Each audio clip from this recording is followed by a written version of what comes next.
साथियों, स्वागत है आपका विज़न एकेडमी की ऑनलाइन क्लास में। हम आज करेंगे कैंटरबरी टेल्स। कैंटरबरी टेल्स का प्रोलॉग मैंने करवा दिया है और आज हम करने जा रहे हैं उस प्रोलॉग के बाद जेफरी चॉसर ने जो टेल्स लिखी हैं, कैंटरबरी टेल्स लिखी हैं, उसमें जो फर्स्ट टेल है वो करेंगे। फर्स्ट टेल जो है वो है नाइट्स टेल। ठीक है, इसमें नाइट जो फर्स्ट टेल बताता है और ये टेल एक रोमांस है। ठीक है, ये भी पूछा जा सकता है कि नाइट्स टेल क्या है, फैबलू है, रोमांस है। तो ये टेल एक रोमांस है, सबसे पहले ये बता दूँ। और ये टेल जो लिखी गई है ये लिखी गई है हीरोइक कपलेट में। ठीक है, हीरोइक कपलेट में। ये भी चीज़ याद रख लेना कि कौन सी कहानी किस फॉर्म में लिखी गई है। तो स्टार्ट करते हैं स्टोरी। तो क्या है knight's tale. King Theseus of एंथस conquers the kingdom of Amazons and marries Hippolyta the queen of Scythia. तो जो राजा है ये एथेंस का राजा है थेसियस। ये एथेंस का राजा है थेसियस और ये क्या करता है, अमेजन्स पर अटैक करता है। ठीक है, वहाँ की रानी कौन है, हिप्पोलिटा है। ठीक है, स्केथिया में अमेजन्स किंगडम है, उसमें स्केथिया नाम के स्थान की जो रानी है वो है हिप्पोलिटा। इस पर जीत लेता है इसको और उस जीतने के बाद इससे शादी कर लेता है। ठीक है, पहले इसके साम्राज्य को जीतता है और उसके बाद उससे शादी कर लेता है। Her sister Emily also comes with them. अब ये शादी करके हिप्पोलिटा तो आती है, इसके साथ इसकी बहन जो कि बहुत सुंदर होती है वो भी इस किंगडम में एंथस आ जाती है, इसके साथ चल पड़ते हैं। रास्ते में क्या होता है, king Theseus meets A group of weeping women and learns that the tyrant king Creon, Theban, ये थेब्स का राजा था क्रेओन। ठीक है, ये क्या करता था कि बहुत ज़्यादा अत्याचार करता था, बहुत ही तानाशाही शासक था। तो रास्ते में जब वो आ रहे होते हैं तो किनको मिलता है, ग्रुप ऑफ वीपिंग वुमेन, और रोती हुई औरतों को मिलता है और उससे पता चलता है कि उनका जो राजा है बड़ा ही क्रूर है, तानाशाही है, टायरेंट है। तो वो क्या करता है, has murdered their husband and dishonour the dead leaving them unburied. तो उस राजा ने, उस तानाशाही राजा ने क्या किया था, उनके हस्बैंड्स को तो मार दिया और उनका अपमान किया। अब उनकी डेड बॉडी है, उनको भी दफनाया नहीं गया। ठीक है, उनको अनबरिड रख दिया। तो अपमान हो रहा था तो इसलिए वो रो रही थी। अब राजा को ये पता चला तो राजा को गुस्सा आया। ठीक है, थेसियस को पता चला तो थेसियस को गुस्सा आया। उसने कहा कि मैं जाकर उसको सबक सिखाऊंगा। अब क्या हुआ, Theseus overthrows his kingdom and gives the dead a ceremonial burning. अब क्या करता है, थेसियस अटैक करता है और उसके किंगडम को ओवरथ्रो कर देता है, उसको हरा देता है। और क्या, उसको हराने के बाद वो क्या करता है, जो डेड बॉडीज थी उनको विधिवत रूप से दफना देता है। ठीक है, after this destruction the army of Theseus find two young knights, Palamon and Arcite, who are not quite dead. तो जब ये पूरा विनाश हो जाता है तो उस आर्मी में, जो थेबस की आर्मी थी, उसके अंदर दो योद्धा थे, पैलामॉन एंड अर्साइड। ये दोनों क्या ब्रदर थे, कज़न थे आपस में। ठीक है, तो ये दोनों ब्रदर थे। ये दोनों उसको उस किंगडम में मिलते हैं जो कि जख्मी होते हैं, पूरी तरह से मरे नहीं होते हैं। तो राजा क्या करता है, Theseus imprison them in a tower for several years. तो थेसियस क्या करता है, उनको कैद करके ले आता है और काफ़ी सालों तक एक टावर में, एक मीनार में बंद रखता है, उनको बंदी बना कर ले आता है। तो यहाँ तक कहानी में कोई प्रॉब्लम नहीं होगी। अब देखो आगे क्या होता है कि काफ़ी टाइम तक वो उस टावर में रहते हैं। एक दिन क्या होता है कि उस टावर के सामने, one day they see Emily in the garden and both fall in love with her. तो गार्डन में वो क्या है, एमिली को देखते हैं। ये एमिली कौन है, हिप्पोलिटा की सिस्टर है। ये हिप्पोलिटा की सिस्टर है जो राजा के साथ आई थी, अपनी बहन के साथ आई थी, ये एमिली है। तो इसको देखते हैं और दोनों उसको देखकर उससे प्यार करने लग जाते हैं। ये बहुत ही सुंदर होती है। दे फाइट ओवर हर, ये दोनों इसको लेकर लड़ते हैं कि वो कहता है कि मैं पसंद करता हूँ, मेरा प्यार है, वो कहता है मेरा प्यार है। तो दोनों आपस में क्या है, लड़ने लग जाते हैं, दोनों भाइयों में दरार आ जाती है। अब ये बात पहुँचती है राजा के पास। थेसियस को पता चलता है कि पैलामॉन और एरेसाइड क्या है, वो दोनों लड़ पड़े और लड़ने की वजह क्या है, एमिली है। तो उनके पास आता है और सारी सिचुएशन को देखने के बाद थेसिस क्या करता है, thesis comes to know about it and proposes a formal battle in 1 year with in the army of 100 knights each. तो अब जो थेसियस है वो आता है, वो सारी सिचुएशन को देखकर उनको एक कंडीशन देता है। उनको कहता है कि एक एक साल का टाइम है तुम्हारे पास, 1 साल तुम लगाओ, 1 साल तुम लगाओ, ठीक है। दोनों को 100 सैनिक की आर्मी तैयार करनी है, ठीक है। 100 सैनिक की आर्मी तैयार करनी है, 100 योद्धा तुम्हारे पास होंगे, 100 योद्धा, उनको ट्रेन तुम करो, ठीक है। दोनों 100 योद्धाओं को ट्रेन करो। 1 साल बाद क्या है, तुम्हारे बीच एक बैटल होगा, एक फॉर्मल बैटल होगा। उसमें जो जीत जाएगा तो एमिली की शादी उससे कर दी जाएगी। तो ये कंडीशन थेसियस ने उनको दे दी। अब क्या हुआ, on the evening before battle Palamon, Emily and Arcite pray. अब क्या करते हैं कि जिस दिन, मान लो सुबह क्या है, बैटल होना है, 1 साल पूरा हो गया, 1 साल बाद कल जैसे क्या है ये बैटल होना है, तो तीनों के तीनों, पैलामोन, एमिली और अरसाइट, ये तीनों के तीनों क्या करते हैं, प्रे करते हैं अलग अलग देवताओं की, क्योंकि इनकी अलग अलग प्रे होती है, अलग अलग विश करते हैं। ये क्या है, Palamon prays to Venus goddess of love. Palamon क्या करता है, वीनस प्यार की देवी के सामने प्रार्थना करता है कि मुझे मेरा प्यार मिल जाए। Emily prays to Diana the goddess of chastity. Emily जो होती है वो पवित्रता की देवी के आगे प्रे करती है कि मेरी पवित्रता बनी रहे, मुझे ऐसा वर मिले जो मेरे लायक हो। मतलब इस तरीके की प्रे करती है डायना, कि दोनों में से मैं चूज़ नहीं कर पा रही हूँ, दोनों एक जैसे हैं, दोनों बहादुर हैं, तो मैं बड़ी कंफ्यूज हूँ, मुझे ऐसा वर चाहिए जो क्या है मेरे लिए सही हो। Arcite prays to Mars the god of war. तो अरसाइट क्या है, वो मार्स की प्रे करता है, वो जो कि गॉड ऑफ वार है, युद्ध का देवता, कि मैं युद्ध जीत रहा हूँ, अगर ये युद्ध जीत गया तो जो एमिली है वो इसकी हो जाएगी।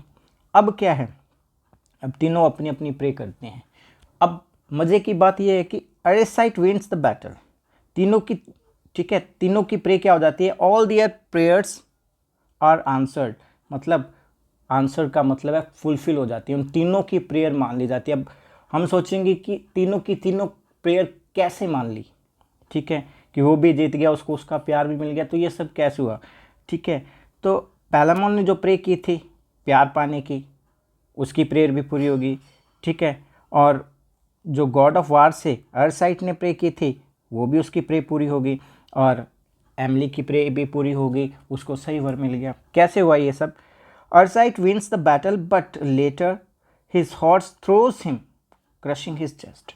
अरसाइट क्या है, युद्ध तो जीत जाता है, युद्ध जीतकर जैसे ही थेसियस के पास जा रहा होता है अपना इनाम लेने के लिए, तो उसका घोड़ा उसको गिरा देता है, और घोड़े से गिरकर उसकी चेस्ट है बिल्कुल क्रश हो जाती है, दब जाती है, कुचली जाती है। Gravely wounded, the company transport Earthside to bed where physician attempts in vain to heal. अब क्या है, वहाँ जो लोग खड़े होते हैं, कंपनी जितने भी लोग वहाँ खड़े होते हैं वो देख रहे होते हैं, वो बहुत तरह से जो जख्मी हुआ पड़ा था, कौन, अरसाइट जख्मी हुआ पड़ा था, उसको उठाकर एक बेड पर ट्रांसपोर्ट कर देते हैं, बेड पर जाके लिटा देते हैं। वहाँ पे एक चिकित्सक आता है, एक डॉक्टर आता है, बहुत अपनी कोशिश करता है इलाज करने का, लेकिन कर नहीं पाता है। उसका इलाज क्या है, व्यर्थ होता है, उसके जो घाव हैं वो भरते नहीं हैं, वो ठीक नहीं होता है, ठीक है, और मर जाता है। मरने से पहले क्या होता है, Arcite expresses his love to Emily and ask her to marry Palamon who also passionately loves her. तो मरने से पहले वो उसको बताता है कि देखो मैंने जीवित तो रहना नहीं है, मैंने जीवित नहीं रहना है, लेकिन तुम मेरे मरने के बाद किसी और से शादी करने की बजाय पैलामोन से शादी कर लेना, क्योंकि वो भी मेरी तरह लायक है और वो तुमसे मेरी तरह ही प्यार करता है। मैं तो इस लायक नहीं हूँ कि तुमसे शादी कर पाऊँ, मैं अब मरने वाला हूँ। तो क्या होता है, ये कहकर लास्ट वर्ड उसके मुंह में एमिली का नाम ही था, एमिली का नाम लेकर वो मर जाता है, ठीक है। Theseus orders Emily to marry Palamon after the funeral ceremony of Arcite. तो अब क्या है, थेसियस ऑर्डर देता है एमिली को कि इसको अंतिम संस्कार करने के बाद, अरसाइट का अंतिम संस्कार करने के बाद तुम पैलामोन से शादी कर लेना। और इस तरीके से ये स्टोरी हैप्पी टोन पर ख़त्म होती है, हैप्पी एंडिंग हो जाती है इसकी। हालांकि इसमें थोड़ी सी ट्रेजेडी हो जाती है अरसाइट के साथ, लेकिन फिर भी तीनों की प्रेयर फुलफिल हो जाती है। देखो जो पैलामोन है उसको उसका प्यार मिल गया, ठीक है। आर्साइट ने युद्ध जीतना मांगा था तो उसने युद्ध जीत लिया और उसको सही वर मिल गया, तीनों की प्रार्थना पूरी हो गई। अब ये कहानी क्या है, जब ख़त्म होती है तो सारे के सारे जितने भी पिलग्रिम्स हैं वो तालियां बजाते हैं, बहुत खुश होते हैं, बहुत अच्छी कहानी लगती है। अब नेक्स्ट क्या है, नेक्स्ट हमारी स्टोरी है द मिलर्स टेल। अब मिलर्स टेल से पहले ये जो मिलर्स टेल है ये भी हेरोइक कपलेट में लिखी गई है, मिलर्स टेल भी हेरोइक कपलेट में लिखी गई है, और ये फैब्यू है, याद रख लेना कि फैब्यू है। फैब्यू क्या होती है, दंत कथा। दंत कथा मतलब ऑथेंटिक नहीं होती, सुनी सुनाई कहानी होती है, उसको कह देते हैं फैब्यू। अब देखिए, अब मिलर क्या है, मिलर अपनी स्टोरी शुरू करने से पहले उसका प्रोलॉग बताता है। प्रोलॉग में मिलर की जो स्टोरी का प्रोलॉग है उसमें ये बताया जाता है कि अब होस्ट जो है हैरी बैली वो किसको कहता है, अब बारी थी मॉन्क की, मॉन्क को कहता है कि तुम कोई अच्छी सी कहानी सुनाओ, ठीक है, मॉन्क्स टेल सुननी थी। लेकिन ये जो मिलर है इसने शराब वगैरह पी रखी होती है और इंटरप्ट करता है कि पहले मैं अपनी कहानी बताऊंगा, और बड़ी फ़नी सी स्टोरी बताता है, ठीक है। हालांकि वल्गर है, थोड़ी सी वल्गर और फ़नी सी स्टोरी बताता है। तो इसमें प्रोलॉग में यही बताया गया है कि मैं एक कारपेंटर की स्टोरी बताने जा रहा हूँ, थोड़ी फ़नी है लेकिन आपको सुनना चाहो तो सुन सकते हो, ठीक है, अदरवाइज़ आप अपने कान बंद कर सकते हो। इस तरीके की वल्गर सी लैंग्वेज यूज़ कर सकता है, और चौसर रीडर्स को कहता है कि आप अपना पन्ना पलट सकते हैं इस तरीके से भी, अगर ये कहानी नहीं पढ़ना चाहते तो। अब देखिए मिलर्स टेल, प्रोलॉग में यही बताया जाता है कि मॉन्क ने बतानी थी लेकिन मिलर इंटरप्ट कर देता है, तो अपनी कहानी कहाँ से शुरू करता है। हालांकि इस कहानी पर ऑब्जेक्शन भी होता है रीव को, रीव जो खुद एक कारपेंटर है, बाद में वो इस कहानी पर ऑब्जेक्शन करेगा, ये भी प्रोलॉग में बताया गया है कि इस कहानी पर ऑब्जेक्शन किसको हुआ, रीव, ठीक है। ये जो है एक खुद कारपेंटर है, ठीक है, और कारपेंटर की स्टोरी सुनाइए तो उस पर उसको क्या होता है, ऑब्जेक्शन हो जाता है कि इस तरीके से प्रस्तुत किया गया है। अब क्या है, Miller begins his story with Nicholas, an Oxford University student who boards with the wealthy but ignorant carpenter John. अब देखो ये कहानी शुरू होती है एक ऑक्सफोर्ड यूनिवर्सिटी के स्टूडेंट से, ठीक है।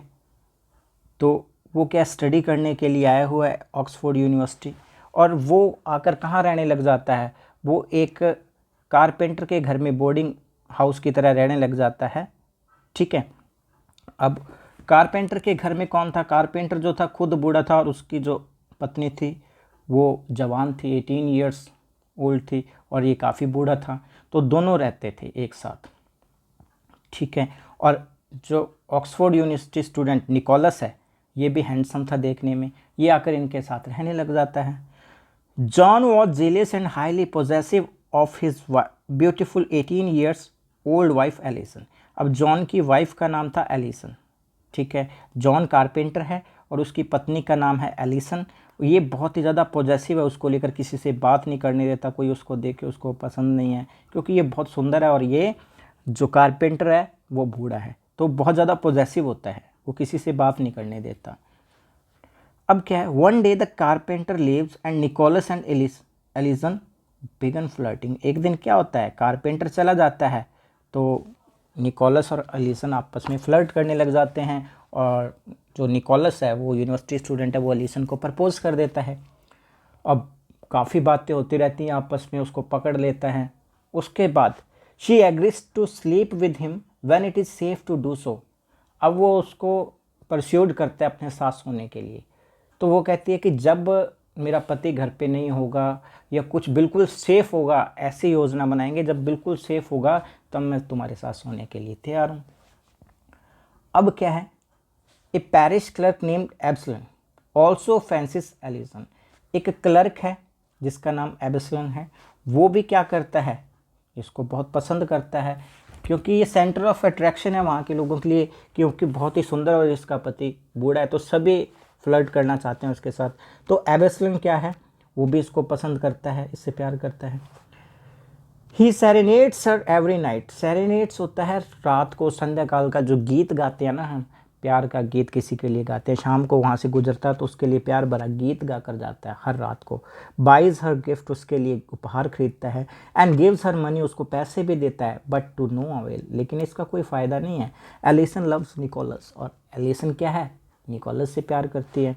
अब ये जो एबेसलन है ये भी क्या करता है, इनका लव ट्रायंगल सा बन जाता है कि एबेसलन है जो वो किससे प्यार करता है, वो एलिसन से प्यार करता है, लेकिन एलिसन किससे प्यार करती है, निकोलस से। एलिसन और निकोलस एक दूसरे से प्यार करते हैं, इनके बीच लव ट्रायंगल सा बन जाता है। अब क्या, जैसे इनकी योजना थी कि जिस दिन उसका पति कहीं चला जाए या कोई ऐसी योजना बन जाए तो वो उसके साथ सोने के लिए तैयार है, तो अब क्या है, निकोलस अपना दिमाग चलाता है और एक प्लान बनाता है। Nicholas makes a plan to pretend and pretends to become ill. Nicholas एक योजना बनाता है और ऐसा दिखावा करता है, झूठा दिखावा करता है कि वो बीमार है। Alison ask John to see him, उन्हीं के घर में रह रहा होता है, ठीक है, तो उसको कहती है कि जाकर उसका पता लेके आओ, वो काफ़ी बीमार है।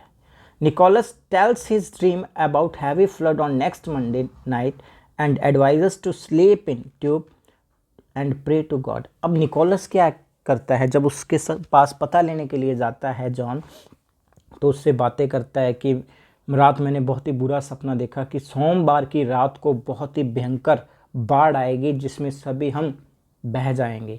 तो भगवान ने मुझे क्या है, एक रास्ता दिखाया है मुझे, एक कि हम बड़ी बड़ी जो पानी की ट्यूब्स हैं, ठीक है, वो छत के ऊपर लटका कर सो जाते हैं, ठीक है, उस ट्यूब में बड़ी बड़ी जो पानी के ऊपर तैरती है ना, हवा भर के, उस ट्यूब में सोएंगे और उसको रस्सी से बांध लेंगे। अगर बाढ़ आएगी तो रस्सी काट कर हम पानी में तैरने लग जाएंगे, तो हमें कोई नुकसान नहीं होता। तो सभी तीनों के तीनों ट्यूब में छत पर सो जाते हैं, ठीक है। तो जॉन क्या करता है, वैसी व्यवस्था कर, क्योंकि वो अपनी पत्नी से बहुत प्यार करता है, वो ऐसी व्यवस्था करता है कि चलो ठीक है अपने छत पे सो जाते हैं। वो ऐसी व्यवस्था करता है और 3 ट्यूब लाकर वो छत पर सो जाते हैं। John does accordingly. After John has gone to have a sleep, Alison and Nicholas go to bedroom and sleep together.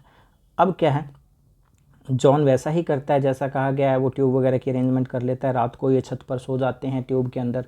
और ये भी बात कहता है कि भगवान ने कहा है कि कोई कुछ नहीं करेगा, बोलना नहीं है, आंखें बंद करके सिर्फ भगवान की प्रे करनी है जब तक नींद ना आ जाए, और अगर उठ भी जाओ तो इधर उधर हिलना डुलना नहीं है, सिर्फ और सिर्फ भगवान को याद करना है जो हमें बचा सकता है। ऐसी योजना बनाता है।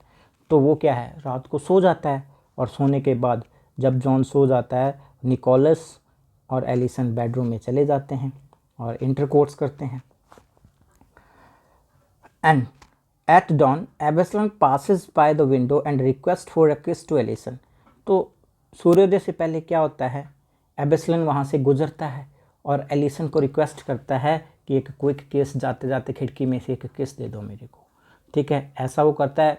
वैसे भी कई बार इधर उधर से वो जाता हुआ ऐसा डिमांड करता था, हालांकि वो भी उसके साथ फ्लर्ट करती थी, उससे गिफ्ट वगैरह ले लेती थी, तो उसके बदले में उसको किस वगैरह देते। तो ये उधर से गुजरता है तो उससे किस की डिमांड करता है। Alison offers him a quick kiss in the dark but it is not her lips he finds at the window but her birds. मतलब वो खिड़की में से अंधेरे में उससे किस मांगता है, लेकिन वो ऑफ़र करती है, और वो ऑफ़र करती है, लेकिन क्या होता है कि वो लिप्स की बजाय अपनी बैक विंडो में से ऑफ़र करती है, तो अंधेरे में वो उसी को किस कर लेता है। इससे क्या होता है, इससे क्या है, जब उसको पता चलता है, she and Nicholas collapse with laughter. अब वो क्या है, निकोलस और वो हंसने लग जाते हैं इस सिचुएशन को देख कर कि ये क्या हो गया। इस सिचुएशन को देखकर हंसने लग जाते हैं कि इसने कहाँ पे किस कर लिया। तो while Absalom blindly tries to wipe his mouth.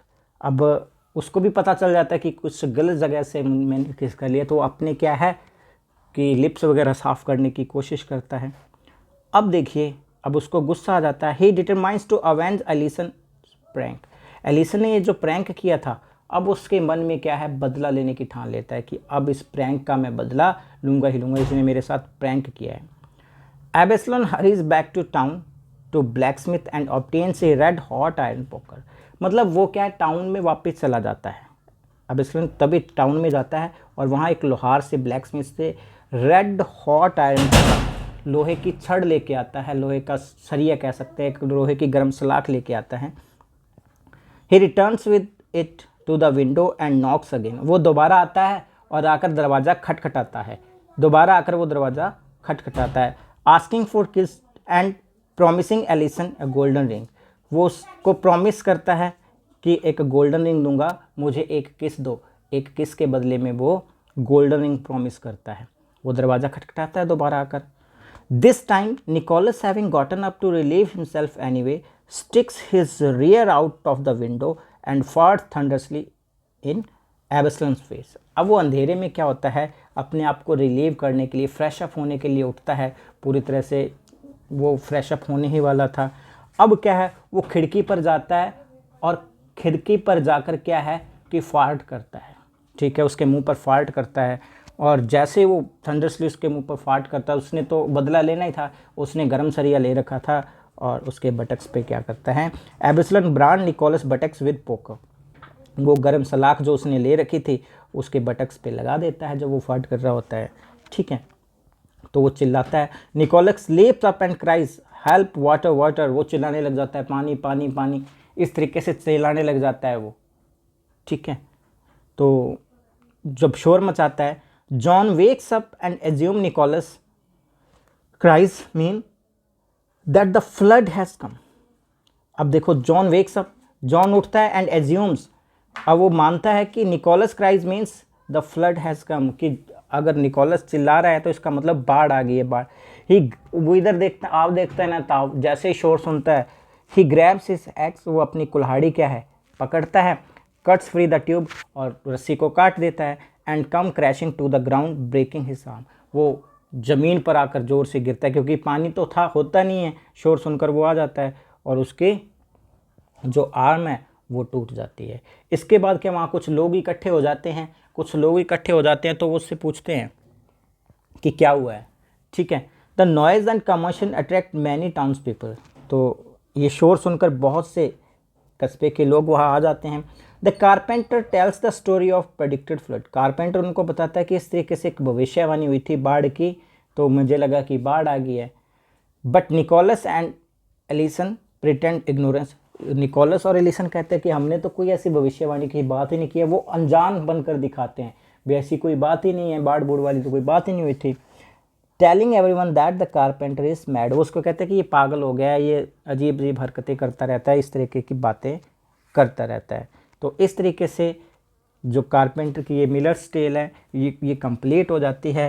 Carpenter को पागल समझ लिया जाता है और इस तरीके से ये फ़नी स्टोरी ख़त्म होती है। लेकिन इस पर रीव को एतराज़ होता है कि ये उसने गलत बताई है, एक कारपेंटर के बारे में ऐसी स्टोरी बताई है, तो वो ऑब्जेक्शन करता है। तो अपनी कुछ नेक्स्ट स्टोरीज़ के साथ इंपॉर्टेंट 10-12 स्टोरी जो हैं इसमें, जिसमें से क्वेश्चन पूछे जाते हैं, वो स्टोरीज़ की सारी वीडियोज़ मैं डाल दूँगा। तो बने रहिए हमारे विज़न एकेडमी चैनल के साथ। Thank you very much.